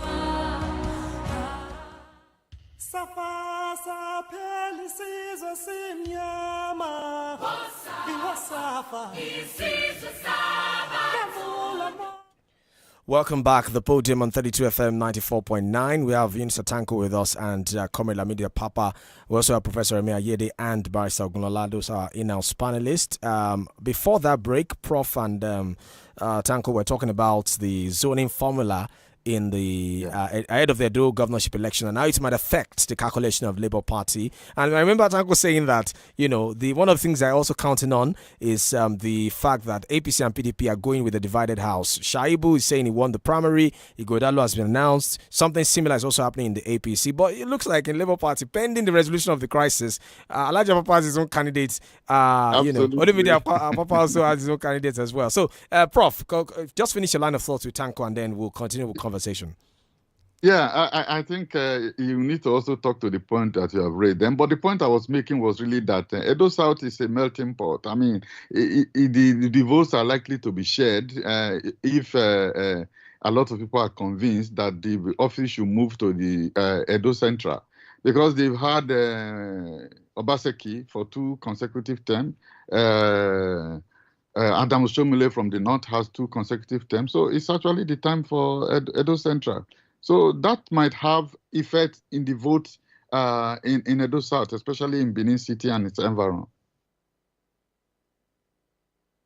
Well, as far as I'm concerned, coming from the resolution of today's conversation on this radio, I think we do not have any particular faction of Lamidi Apapa and the Labour Party of Aburi. So very probably, my senior comrade will eventually subsume his candidate. We have to work together and then produce a winner. So that's as that on a lighter note.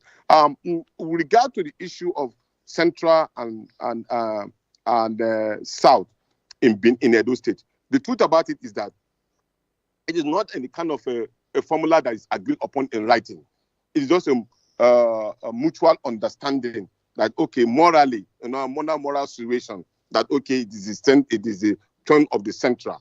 But politics does not really work like that sometimes. It may happen that with the kind of swag that Olumide Apapa is bringing into the system, it may have attracted quite a number of people. And then if we have an understanding, coupled from the fact that the divide in these particular 2 other political parties, we can capitalize on it and give the Central a very strong and capable deputy that will be seen to be functional, and hoping that immediately after his own tenure, the Central will take over leadership. All we are looking for here now is capable person who can turn around the fortune of Edo State and make it an industrial state that it actually is, so that we can move ahead. So as far as we are concerned, we are going to go with this particular narrative and try to see if we can permutate the process in such a way that we will have the lion's share of the vote, considering that this particular two other political party will go at the jugular for each other, and then we will just stylishly just breeze right in between them and then go to Sadi Bay House. This is our wish and this is our own determination to do. Okay. On a lighter note, do you miss Adam Soshomele? Not at all, sir. Okay, let me go to Barrister now. Let me go to Barrister. Remember, you can drop a comment 32FM 949 Fenye. That's the Facebook handle. You can also call us on 09062 0000949. That's if you want to call in to be a part of the conversation. Drop your comment, Barrister. Yes, Yunus, are you still there? Yes, he's there. Yes, I'm with you, sir. Okay, I am so happy that you admitted, that we achieved a landmark on this program today with my wonderful brother, Lamidi Apapa, agreeing to allow the internal mechanism of the party to resolve the present lingering crisis. What the courts have not been able to do, arbitration has been able to do it here. And the arbitrators have been Professor Ayede, Toba, and of course Yomi Ognola. Talo ma sanwo ti wa nsin. Abi una no go pay for arbitration. So àwọn Yorùbá náà ló máa ń pa lóhùn pé wọ́n ní pé kàṣà ti péjọ ni ẹ̀fẹ́ yìnbọn ni àbẹ̀fẹ́ lo ọ̀pá láti fi péjọ kàṣà ti péjọ. Ejò in this particular is what is trying to divide the Labour Party. And I ti pa láàárọ̀ yìí. So alhamdulillah. All the accolades, and we thank you. Now you they speak Yoruba there, Abi you carry what Yoruba person call. Barrister, I was going to say that you should translate what you said. I was going to tell you to translate what you said. So, owo arbitration. Eba wa send the account. Eba wa send.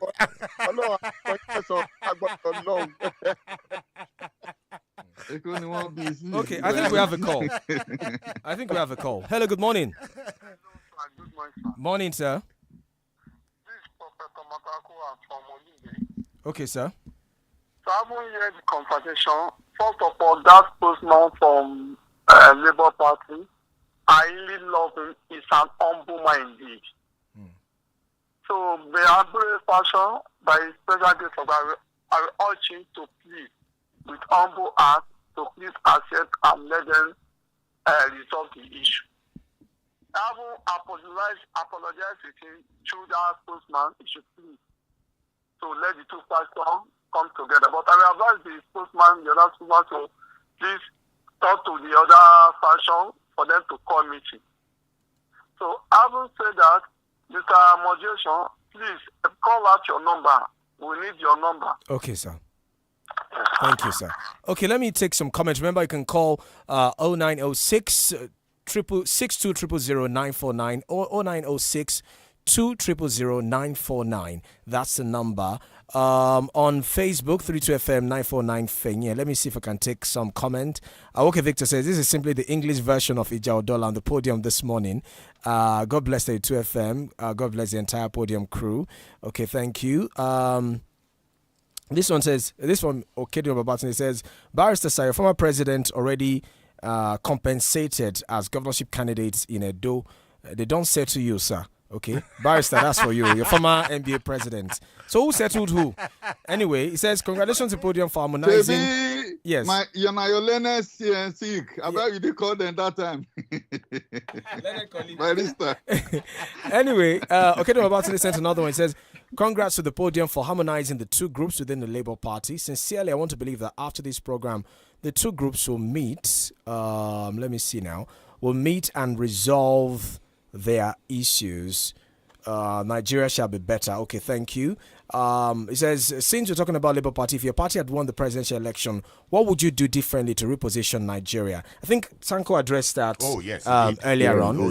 Barrister asked that question. Said the crisis within the party is expected because the party is an aggregation of disgruntled individuals from already existing political parties. They can't do things differently because they got into Labour Party purely to satisfy their personal interests. What are the mechanism in place within the party to do things differently from the way others were doing it? I think we addressed something similar as well. Thank you. You can drop your comment. As I said, 32FM 949 Fenye. You can also call 0906 2000949. 949 0906 200 949. That's the number to call. Let me come to Elijah Apapa now. You know, you've been talking about being the chair. I know we have established the premise that we will resolve this crisis. You know, we'll serve as the mediator again to ensure that this is resolved. But, you know, looking at you still being what? Yes. Okay. Yes, because I mean ADR is the next level of justice dispensation now. Yes, I know that. So Elijah Papa. So pending that time, you say you're still the chairman. You have your own exco. How come we've not heard anything from you regarding the current issues in the country? I remember Mr. Peter Obi, the Labour Party from Abure, they've been releasing statements criticizing the government, criticizing the policies, talking about the hardship people are facing in the country at the moment. But we've not heard anything from you. Do you think this is why some people have concluded? Yes. Yes. I thought we have already gone past that level. So if you give him the opportunity, I was just going. I don't think it is necessary for us to go back there because by the special grace of God, the Labour Party has become one. Yeah. Thank God for podium. So, okay. Maybe I should put it this way then. I should put it this way. So, what do you make of the current issues in the country? Because I recall the president, when he was commissioning the Red Line rail project in Lagos, he talked about the Labour Union not being fair for going on strike within 9 months of his government. He says, you know, if they are politicizing this, the only way to win, to come into government to win election, they should wait till 2027. I mean, what do you make of that kind of statement, given the current situation of things in the country? Well, things are too bad. And I want to tell the whole world that hunger is the same all over. There is no special hunger. The way you feel hunger is the same an Hausa man feels, the same Igbo feels, the same Yoruba feels. And for anybody to say people to protest is against the law, I don't want to buy that idea. Because if the president is also feeling the pains as we are feeling, I don't think he should have mentioned that. And if we want to go to the issue of hunger, it's not only the president that should be blamed. We should blame the state governors too. Okay. Because did they make the monetary policy? Are they responsible for controlling inflation? We saw what the governor of Borno State did. Listen. Why are the others not doing? Listen. Okay, go ahead. Let me give you an example. Let me give you an illustration. Right. If you have been giving your children 100 naira for their feeding, and you saw them increase to 1,000 naira, do you think they would like to go back to 100 naira? None of the state governor is bold enough to say they should go back to the old order. Removal of subsidy means increasing the allocation to the state governments. What have they done with it? Talk of palliative. Palliative is now selective. If you are not a member of a ruling party, you can't get palliative. Is that how to do it? By the time they are collecting our votes, we gave them votes for them to give us food on our table. They are not giving us stone. So in that light, do you expect the NLC at the state level to have also come up as well, instead of waiting for the national level to come up? They have also spoken. They have spoken. Only they don't speak the way the national have spoken. But I think the governors too are being they didn't do they are being very very cunning. They are cunning. You know, okay. They didn't do look at Governor 𝐃𝐈𝐒𝐂𝐋𝐁𝐈𝐒 of Oyo State. I think he is maintaining the best of relationship, you know, with the NLC. So what do you expect? So do you think the NLC have been pocketed? Would you say that at the state level? I'm not saying that, but they have not done the correct thing. Because why? Because you know what I'm saying. If I say you are not a thief, but you have stolen my set. That is not applauding 𝐃𝐈𝐒𝐂𝐋𝐁𝐈𝐒. Abi? You know, so maybe that also obtains. So maybe he's played his card right. Well, yeah, I think the way they understand it. At least, you know, there appears to be a kind of peace, you know, within the two groups. Particularly in Oyo State. So, but doesn't that suggest you talk of palliative? Yes. Distribution of palliatives. How do they distribute the palliatives? Except you belong to the state member of a political party, ruling party, you can't get the palliative. Is that how to run it? The palliative is for everybody here. They know how to distribute the palliative, but they didn't do it that way. Except you are a member of ruling party, you can't get it. Some of them even have enough to they say that they are even selling. Is that how to run it? Is that what is called palliatives? But does that not suggest that maybe this plan was not well thought out at the federal level? Because this has always been the problem. We saw it played out during the COVID days when people even hoarded these palliatives at the time. So why go down that road again if we'd experienced it before? But let me just chip this in. Must the directive to give palliative to your people come from the center? Does the governor require a directive from the center before you take care? Maybe because the money comes from the center. I mean, most of the money comes from the center. And he just mentioned it that... I don't know. Maybe, yes. Don't defend the government. No, I'm just saying. Sir, I don't know if you want to chip in something on what we are saying here. Must governors wait for a directive from the center before they do what is right? The Constitution says the essence of government is the welfare and security of the people. So what is happening? Let me say this. Okay. The thing about it is that most of our governors have been economical with the truth. The fact remains that they completely annihilate the local governments. They neglected the the emirate and the Oba and our cultural system of governance in terms of cascading what is rightfully belonging to the people. Like, way back then, why is it that we didn't have the issue of hunger some couple of years ago in the 80s, 70s, and probably 90s? Because the local government were fully involved in governance. Remember, the Constitution provided that the local government have enormous tax in terms of economic development, provisions of roads, provisions of the payment of school teachers, making the life of the rural man very comfortable. But as we speak today, the allocation that were supposed to be sent directly to the local government, in fact, the institutionalization of the local government is completely being kept in abeyance. So much of the pressure in terms of food production, in terms of education, in terms of security, in terms of border closure and border management and all of these things belong to the local government. But the local government are not functional and they're deliberately so because of the quality of the leadership that is already there. Most of the people that are becoming local government chairmen or chairlady are cronies that they beck and call of the governors. So they did not allow the functions of the local government as enshrined by the Constitution to function effectively. In fact, in which some of our people are even thinking about having a county as a fourth tier of governance. You see, that will have direct effect, and then they have been given their own function to perform. So the idea is that the local government and the governors have to work in synergy. Now, possibly, if government really want to help and solve the problem, they should work directly with how the local government effectively manage the resources that is being given to them.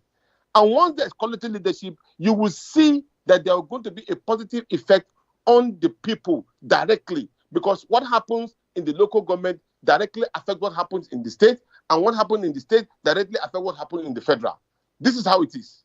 So for me, it's the effectiveness of the local government that need to be put in place and making sure that we have direct impact on the people in the grassroots. It will help in some of the most that we have. Okay, Yunusa, I think the problem actually came from the 1999 Constitution, which attempted to make the state and the local government competing wives, in a home where the federal government is the husband. Because, and then the state as the senior wife is trying to assert her right. If you look at what the arrangement, that is being proposed now, it appears we want to go back to the original definition of federalism, which is just about the states and the federal government as contracting parties, and local governments will just be administrative units. Prof, sorry, Bryce, I think we have a call. Okay. I think we have a call. Hello. Good morning. Good morning, sir. This is Yes, sir. Kingdom. All right, go ahead, sir. Sorry, I came in a bit late to your program today, but it's very interesting. The debate between the Labour candidates. But I just want to comment about what the man said about the governors and the president, that we should focus on the local government and so on. In my own opinion, Nigeria's problem doesn't have to do with either the governor or any of these people. It has to do with the people. You know, people keep on saying that the only rich people in Nigeria are pastors and politicians. So if our people can work hard and do a lot of things by themselves, things will be okay. And things will work. You know, in the UK, people pay tax.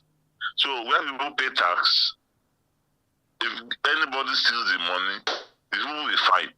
So if people start paying tax in Nigeria, they stop going to church and they start working hard, everything will work fine. So it's not only the governors that we should be blaming, or the local government. Nigeria's problem has to do with the people. That's my own opinion. Thank you, sir. It has to do with the people. Thank you, sir. Oh, thank you. So, Barrister, thank you very much. So, I thank God we have a professor of political science in the house. I am going to throw this on his table. What you feel about the new arrangement, if it comes to be, that is, where local governments become, no longer competing with the state as a second wife, but administrative units of the states. Do you think things will be better than they are now? This, sir, you will answer the question too, but let's allow the political scientists in the house to take that. Yeah, Barrister, the local government are not competing with states. What we have is the subordination of local government to state authority through the state local government joint account, which give the resources of the local government, especially the allocation coming from the federation account, in the hand of the governor. And they just grab it and started doing what they like with it. At the beginning of this democratic rule in 1999, President Obasanjo did not follow that provision of the constitution. He was in fact sending money directly to local government until the state government went to court. Now, the experience at that time was that local governments were very powerful and they were strong. They had a very strong organization, the ALGON. But what they also did with the money, it will also interest you. Rather than focusing on their communities and developing them, they organized themselves to begin to lobby the National Assembly to extend their tenure from 3 years to 4 years. And then they also try to collectively undermine state governors. So what they are facing is actually a vengeance by those state governors once they got the courts to force the federal government to pay directly to the state joint local government account. Now, the proposal that is on the ground now is to return to the Obasanjo vision of giving the money directly to local government, which they describe as local government autonomy.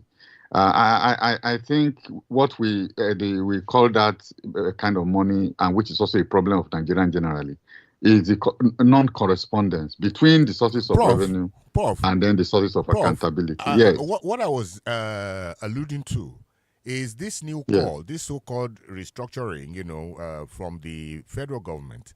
And I think what I read, not the old position, of financial autonomy and the rest of that local governments will cease to be what they are now. They will be mere administrative units under a state.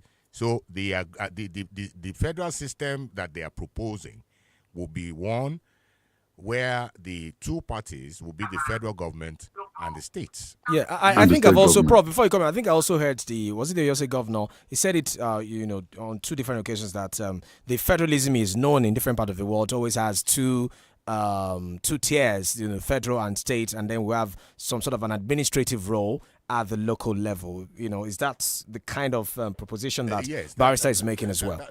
Prof. Yeah, but that's actually the spirit that you're behind talking that. about. Not you making it like they're talking about. That is the original federal structure, as we read in the books. The 1999 Constitution deviated from it by making it tripartite with the introduction of Section 7 of the Constitution. It's even the 1979 Constitution also recognized the 3 tiers. The Brazilian Constitution does. Now, the issue is not the way we are looking at it in terms of the books. Every federal system, tries to solve problems and create structures that will address those problems. And I think that's what we should be thinking about. Now, what it then means is that the state governments are still in control. And what they are going to do is to reduce local government into what you have described as administrative unit. In other words, they are suggesting that instead of taking revenue to local government, revenue should come to states only, so that they can then be the one determining whether they want to give local government money or not, and the way they are going to go about it. But that's not. It looks like they're already doing it. They're already doing it. I mean, in some states, they're already doing it. Yeah, but because they're in charge of the what do you call it, the state joint local government account. So that's what I'm saying. All this change that you are thinking something new is nothing new at all. It's a deepening of the state control over local affairs. And you are not going to have strong local government because local government is now embedded in politics. But at the national level, we're going to have a hard time in changing the constitution, because embedded in the local government structure is revenue distribution, in which if local government is removed from that provision, some states are going to lose. And so because of that, except they agree that the distribution of revenue to local government should remain with the same formula as it is, regardless of whether local government is made administrative units or made third tier of government. Right. So that's the thing they will have to deal with let's at say the national level. Let's say from Tanko, and then I have one last question for Tanko Unisa before we wrap up. So your thoughts on this one, Tanko? No, the truth is that no matter how well we plan to make the local government effective, depends on the implementation. Normally, one would have expected that if we are able to think about going through federalism, where each of the states will be independent, and then they will decide exactly what goes to the local government. Don't forget, most of the internally generated revenue also comes from the local government. Majority of them, apart from the fact that even the state capital itself is a local government on its own. So each of the internal generated revenue will be actually being, let's assume that it's been accounted for by each of the local government, and say, okay, this was what we generated. We generated like 20,000 naira. I give an example. Okay, and we are contributing to the center in the state, that is, let's contribute, let's say, each, or even sharing in 50-50. Let's say 10,000 naira go to the state. If 18 local government contribute to the state, then you have now 180,000, and as the state and the local government have only 10,000 each. So you can see the majority of the money goes to the states, and certain amount is kept in the local government. Now, if there's a federal allocation that comes into the states, they now say, okay, we have about 100,000 naira coming to each of to the state. We now give 5 naira to each of the local government. We in the state, we keep this. This is implementation. And once the implementation is being done genuinely and transparently, majority of the people will be much beneficiary, and they know there's a connectivity within the state and then the local government. There will not be any kind of rivalry. But the problem really lies in terms of genuine implementation of the resources that come to the state or that came from the local government, and so that local government can be able to perform equitably well. But not minding also the quality of leadership that is embedded in the local government is very, very germane.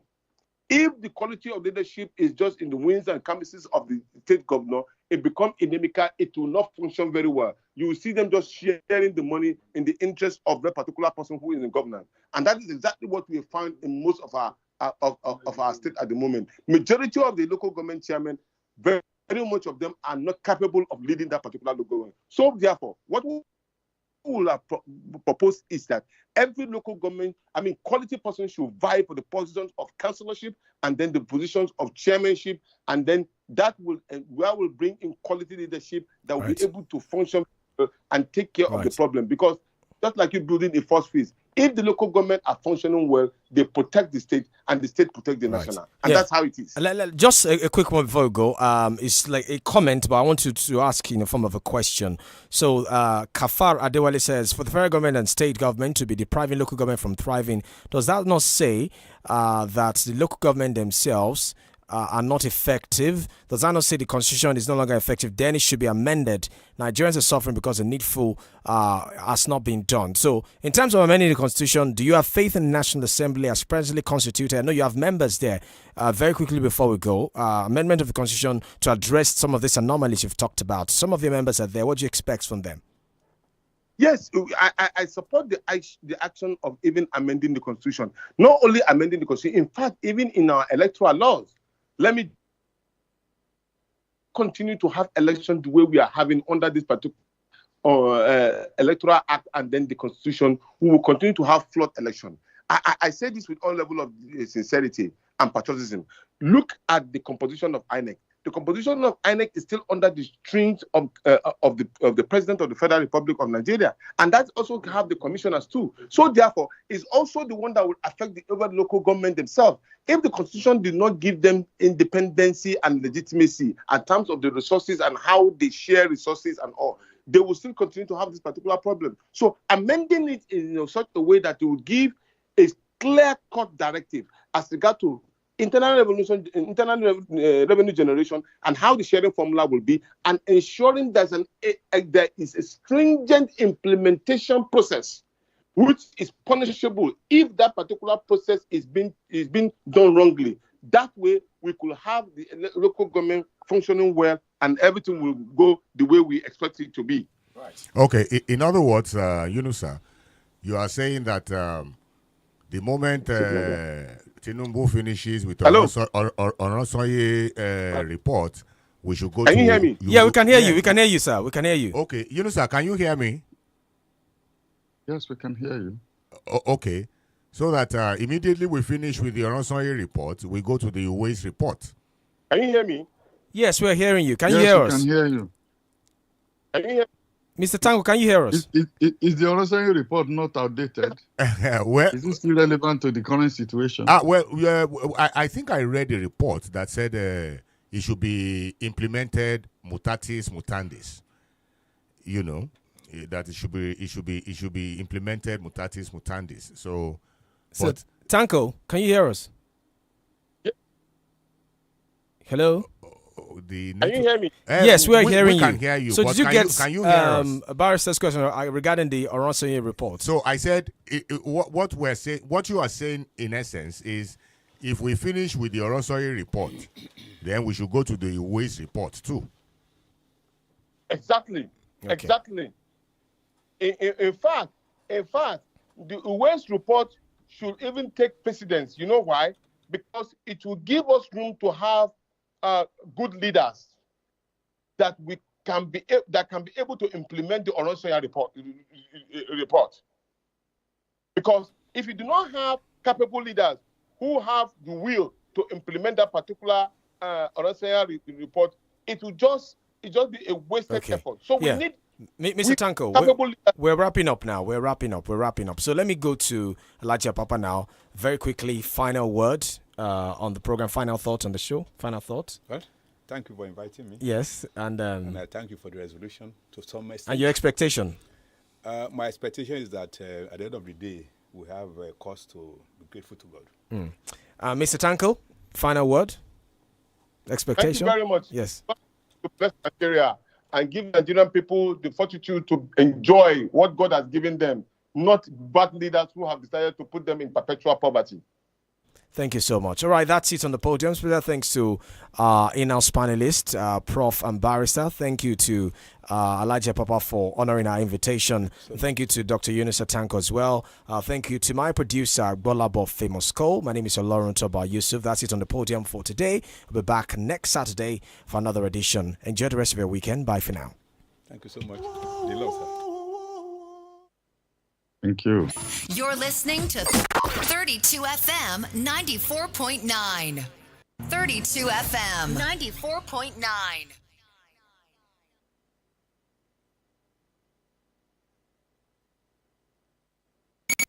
Happy people. Grab somebody sexy, tell them. Music. The vibes. 32 FM 949.